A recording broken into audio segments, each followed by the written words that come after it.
In Zimbabwe, many have also shared their thoughts about Nelson Mandela and what they'll be doing today for Mandela Day.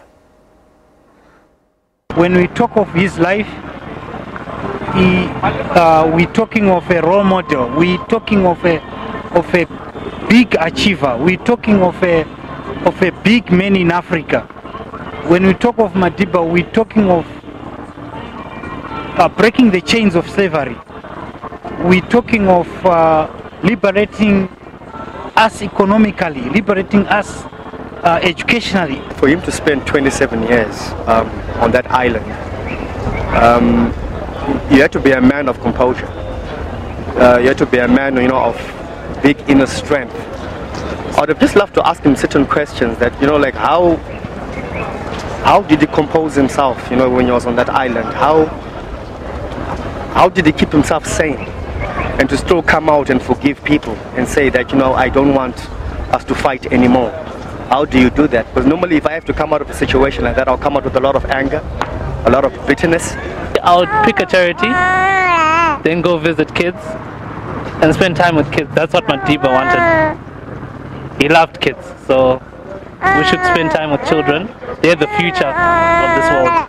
Well, I'll pray for him. There's nothing I can do now. He's late. I can only pray for his soul. Nelson Mandela, we appreciate you and thank you very much for what you did for Africa.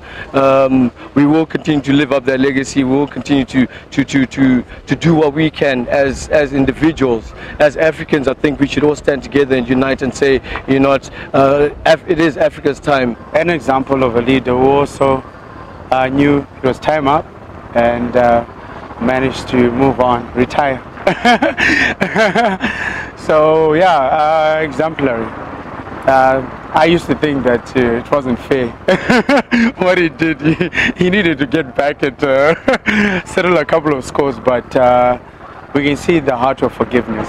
I think that's the biggest lesson that we can learn. Every good deed that goes towards developing yourselves and making sure that the young generation gets to know of a country's history is actually important. There are some children who were born even after Mandela's death, but all they hear is what he did, in books or something. So if South Africa takes time doing these good deeds, it really gives an educational insight on who he was to the young generation.